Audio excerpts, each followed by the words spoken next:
आज का हमारा पॉडकास्ट बेहद खास है। हमारे साथ हैं वो शख्स जिनकी पहचान है विचारों की गहराई, शब्दों की ताकत और संगठन की अद्भुत क्षमता। व्यक्ति के नाम की पहचान की आवश्यकता कहाँ है।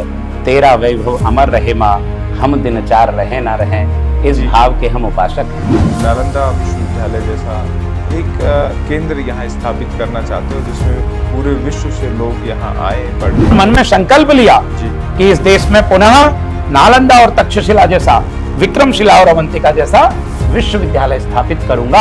आरएसएस आपकी रग रग में बसा हुआ। मुझे ठीक से स्मरण भी जिन दिनों का ना रहा होगा, उन दिनों में मैं संघ का स्वयंसेवक बनाऊं। आरएसएस उस को पर्व के रूप में मनाने जा रहा है और पूरा वर्ष ही इस तरह से दिया जा चुका है, लेकिन उस वक्त की स्थिति कैसी? हर बड़े आंदोलन को 4 चरणों से होकर गुजरना होता है। उपेक्षा, निंदा, हत्या और श्रद्धा। तो 1925 में जब परम पूज्य डॉक्टर केशवराव बलिराम हेडगेवार जी ने संघ की स्थापना की, तत्कालीन अनेक आजादी के दीवानों ने गरम दल के रूप में, नरम दल के रूप में, बाकी सब विभिन्न प्रकार के आंदोलनों के माध्यमों से पूरे देश के जनमानस को झकझोर रखा था। उस समय समाज की स्थिति इस तरह की थी कि 4 हिंदू तब एक साथ चलते थे जब 5वां कंधे पर होता था।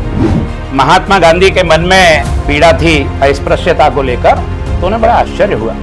उन्हें लगा कि डॉक्टर हेडगेवार ने एक इतना अद्भुत संगठन खड़ा किया है जहां पर उच्च वर्ण के लोग और तथाकथित जिनको छोटी जाति के लोग माना जाता है, एक ही पंक्ति में बैठकर एक साथ भोजन कर रहे हैं। मैं एक प्रचारक से पूछ रहा हूँ, आरएसएस राजनीति में दखल करता है क्या? संघ तो कहीं किसी की दखल करना चाहता भी नहीं है, करता भी नहीं है। लेकिन जब भी बात महात्मा गांधी की आती है तो साथ में गोडसे की भी बात आ जाती है। जी, गोडसे को लगा कि संभवतः महात्मा गांधी भारत के विभाजन को रोकेंगे, और जब उन्होंने देखा कि गांधी जी के सामने सामने पाकिस्तान बना, उनसे सहज स्वीकार नहीं हुआ और उन्होंने वह जो उनको ठीक लगा वो किया।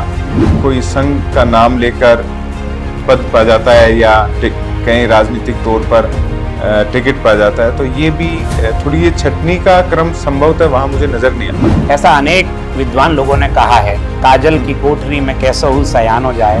ब्रज की भूमि का असर भी आपकी वाणी में भी झलकता है। एक बार लोकमत परिष्कार पर चर्चा हो रही थी और अडवाणी जी कह रहे थे, उन्होंने कहा कि यद्यपि भारत का लोकतंत्र हजारों कमियों से युक्त होगा, परंतु दुनिया के तमाम लोकतंत्रों से भारतीय लोकतंत्र की तुलना की जाए तो भारत का लोकतंत्र गंगा नहाया सा पवित्र प्रतीत होता है। हिंदू वे सहोदरा सर्वे, ना हिंदू पतितो भवेत्, मम दीक्षा हिंदू रक्षा, मम मंत्र समानता।